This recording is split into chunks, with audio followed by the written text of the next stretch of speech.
The starter is prepared by Janos Wilder in Tucson. It's his rendition of chili relleno stuffed with a lobster cheese mixture with champagne sauce. From Minneapolis, Mark Haugen does a grilled chicken burrito with a wild rice mixture containing portobello mushroom, red bell pepper, and poblano peppers. Michael Jordan offers dessert at Las Vegas. He bakes an old-fashioned carrot cake with cream cheese frosting presented with a Grand Marnier Anglaise sauce. Janos Restaurant in Tucson is a serious site for Southwestern cuisine. Owner Chef Janos Wilder's wife Rebecca's family is from Nogales, so Mexican specialties on the menu got there honestly. Janos' cooking style is described as a blend of French and Southwest, like lobster relleno and champagne sauce. First thing we need to do is to roast the chili. Now, as I said, this is the mildest chili you can have, but there's still some heat to it, and you want to expose the heat. There's a tough sort of waxy membrane around the chili, and you want to remove that. There are several ways to do it. I'm going to show you how to do it with a blowtorch. This is an Anaheim chili. I can do it by hand. You want to use a very high heat to blister the chili.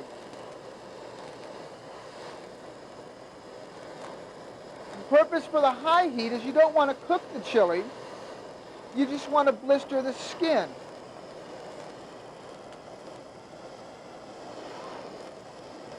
The skin will come right off. Meanwhile, chef de cuisine Mark Dow breaks down a cooked lobster for the filling.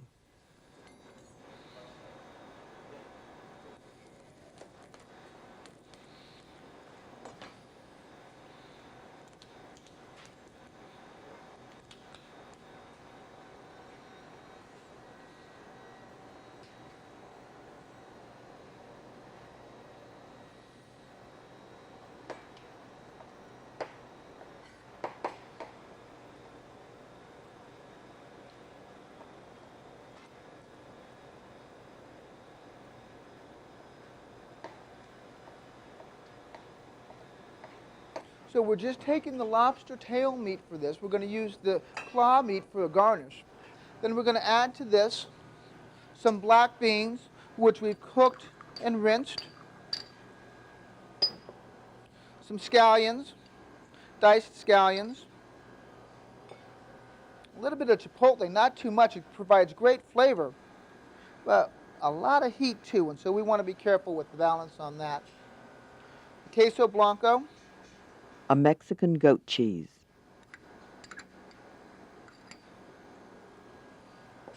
And the cream cheese. And we're just going to blend these together.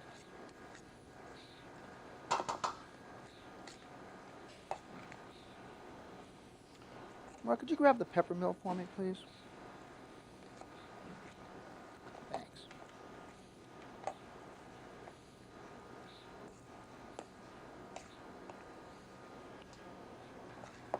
Mark, you want to show them how to stuff this? So in the chili, show them the pod. We've taken out the seeds from the chili. Most of the heat is contained in the seeds. We want to remove those. And as we quickly cook that chili, it's really nice and meaty and fleshy. And we're going to really stuff it full with this lobster stuffing.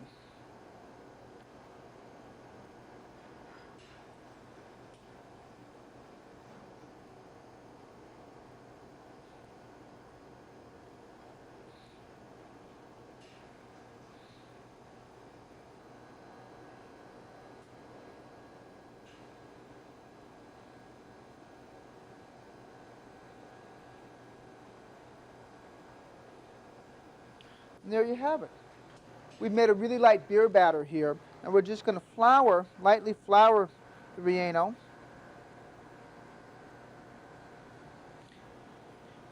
The purpose of the flour is so that the batter will more easily adhere to the relleno.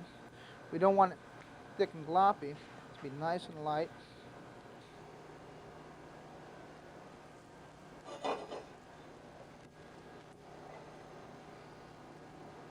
So we're just going to brown that on all sides. Would you like to do that, Mark? The beer batter contains a bottle of beer, a cup and a quarter of flour, 2 egg yolks, and 4 egg whites beaten and folded into the batter.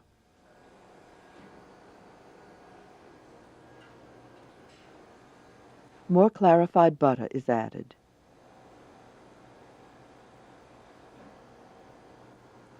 The chili is lightly browned, then finished in a 350-degree oven for 6 to 7 minutes.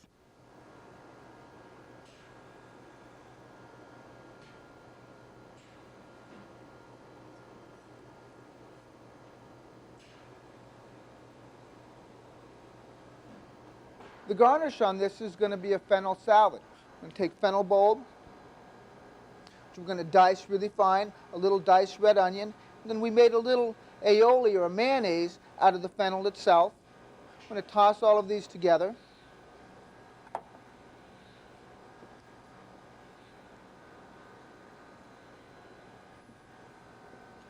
A little bit of salt. Then the fennel-flavored aioli.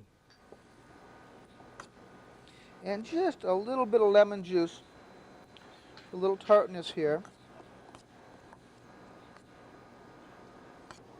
The salad is packed into a piece of PVC.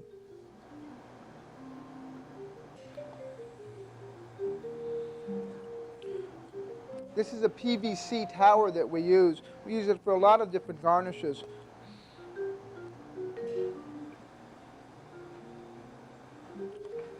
To present the dish, we're going to lay the champagne sauce down in the plate. The sauce is a reduction of champagne, lobster stock, and heavy cream.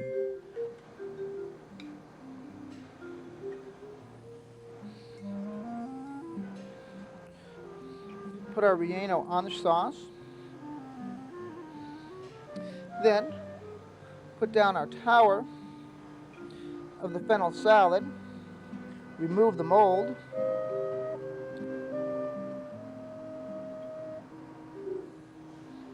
Thank you. We'll garnish with a lobster claw,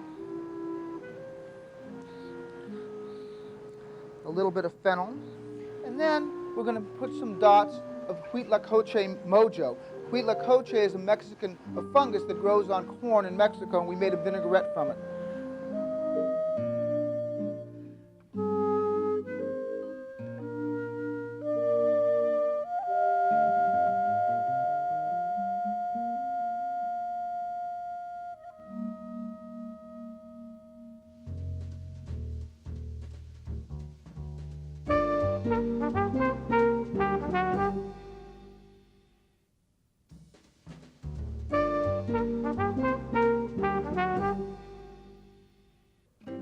Tejas opened its doors in 1987 and was touted as being one of the first authentic Southwestern restaurants in the upper Midwest.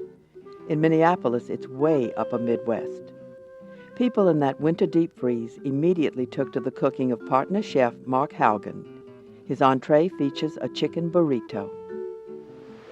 This dish is Chicken-Wild Rice Burrito.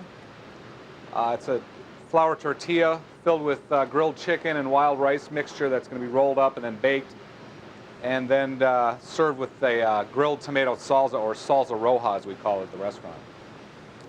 And the first thing this dish requires is wild rice.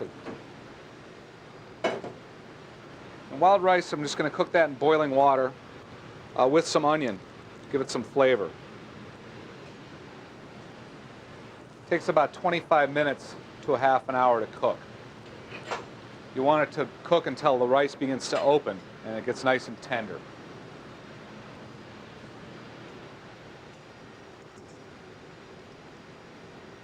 Okay. Well, we're not going to wait 25 minutes. No, you already started that. I have the wild rice mixture with Asiago and Jack cheese, roasted peppers, and some portobello mushrooms. And then I have some grilled chicken breasts, which I want to just slice, kind of fan it out, nice large slices. Cut it on the bias.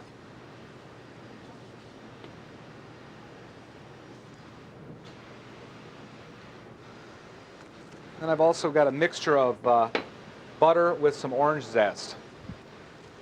that we're going to add to this. I have a tortilla. I'm going to lay the mixture out on that.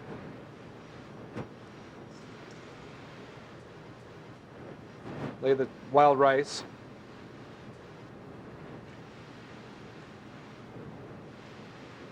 Spread it all the way to the edge. And then I want to just lay the chicken across that. I'm going to put a little bit of the butter. This will flavor it and also add some moisture to it. And then I want to roll that up. I want to roll it up very tightly.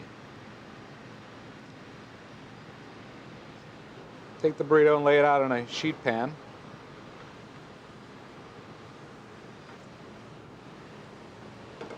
Brush it with a little bit of clarified butter.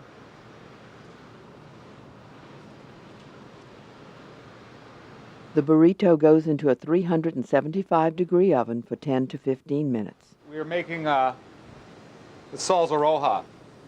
And this consists of grilled onions, and grilled tomatoes and grilled jalapenos.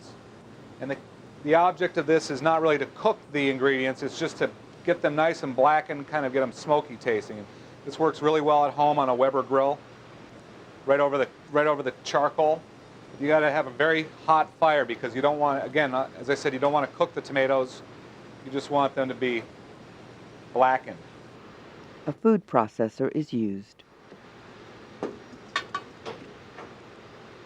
then I have some chipotle chilies, which are smoked and dried jalapenos that are then packed in a tomato sauce. I want to put one of those. You could put more if you'd like. And then I want to also put some cilantro.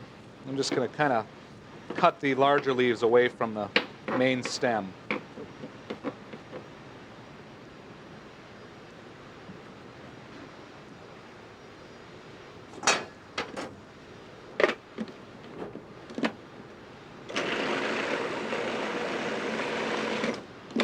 You just kind of want to pulse it. And I want to season it with salt and pepper.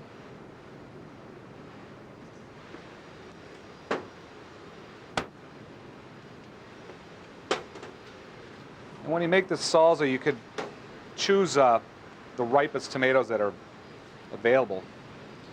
Even ones that are on the verge of getting overripe are good. They're just even mushy tomatoes work for this. And some fresh lime juice.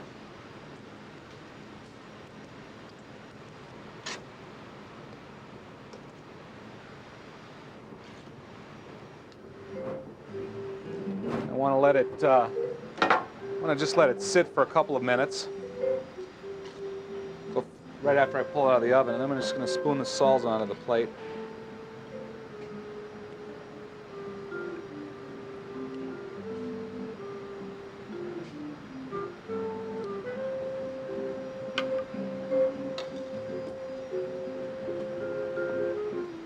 And then to plate it,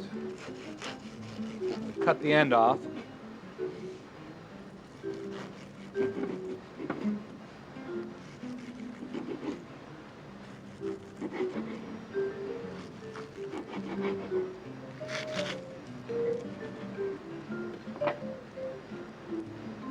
going to set it up in a ring.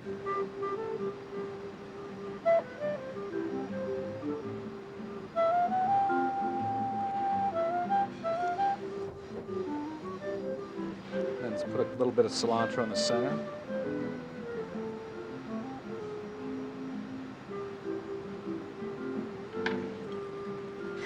And that's it.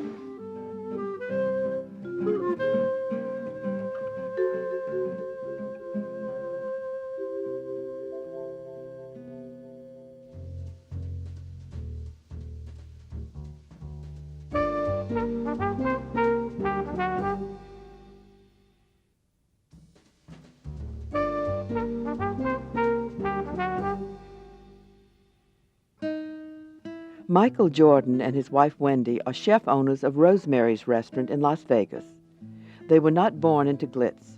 He comes from Iowa and she from Mississippi, but both had important career moves in New Orleans. she with Susan Spicer, and he with Emerald Lagasse. Here is Michael's carrot cake. We're going to do the cake first. We have some shredded carrot, some whole eggs, lemon juice, baking powder, baking soda, a little salt and cinnamon. We've got some peanut oil, sugar, and flour. The first step in making the carrot cake is we want to take the carrots and we want to combine it with the lemon juice. This will keep the nice orange color in the carrots as it's cooking so it doesn't discolor. And we just do that first. Dry into the bowl first. And we just put all the dry ingredients in. The baking powder.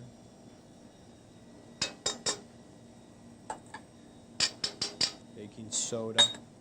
A little bit of the salt. And the cinnamon.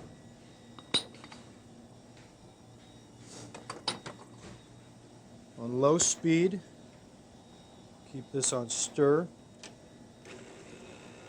You just want to combine all of these ingredients together well.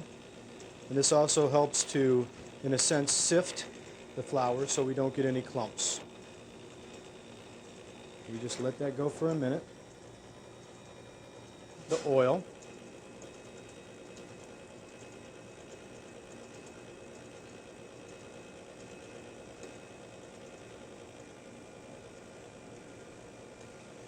We're going to allow that to mix in very well.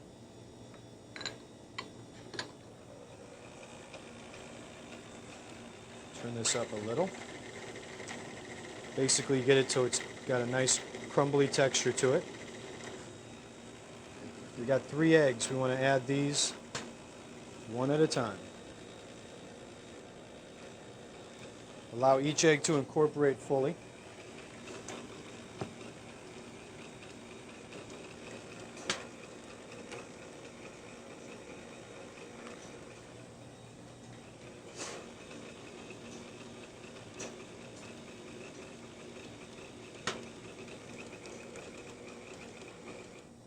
We want to just scrape down the sides.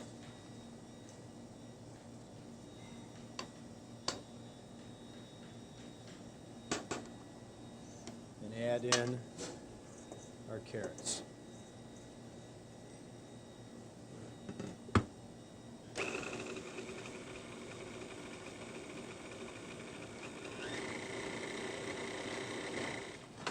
You can do this in muffin tins if you'd like, or these hold about perfect 2 ounces.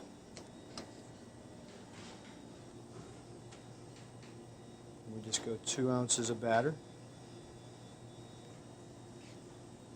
to each one. The molds are buttered and floured. Bake in the middle of a 350-degree oven for 30 minutes or until the edges pull away from the sides. Cool for 10 minutes on a cake rack. All right, so next we'll do our classic cream cheese frosting. It's probably the simplest, but one of the best frostings that I love. It's just a simple, we have powdered sugar. Please be sure to sift your powdered sugar or your frosting is going to be lumpy. It's very important. Cream cheese, butter, and vanilla. Okay. First thing we want to do is we want to whip the cream cheese and the butter. And the butter's been sitting out at room temperature for at least an hour, hour and a half to get it nice and soft. And really that just speeds up the process. You could do it cold, but you're going to have to whip it for a lot longer. And when we first start, we're going to start off slow and easy.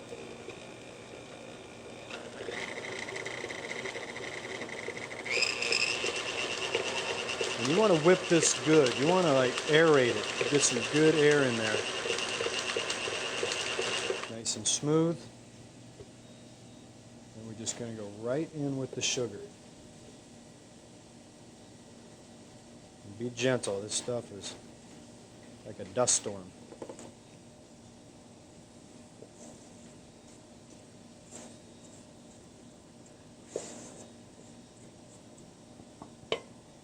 Now in the beginning, slow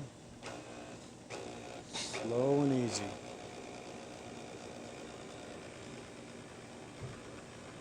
cream cheese and the butter will absorb all that sugar. We're going to sauce it with this is a Grand Marnier Anglaise. It's basically a sweetened cream sauce thickened with a little bit of egg. This is also used to make ice cream. It's used for creme brulee, for pot de cremes. It's a wonderful sauce. We've got some fresh orange slices. In the wintertime, when the oranges are at their best, we like to use that with the carrot cake. We have our individual cake. You can see just cooked golden brown, nice and springy. What I'll do is with a serrated knife, and when you're cutting cakes, always use a serrated knife. And just letting the knife do the work, I'll just slide right through the cake, and I'll fill the inside with the frosting.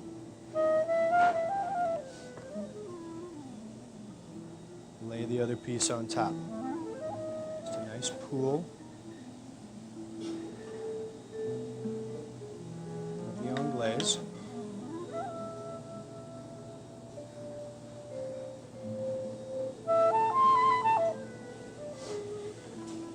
We'll lay,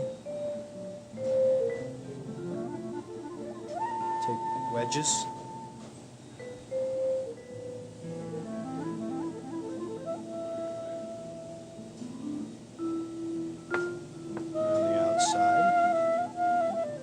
In the same direction.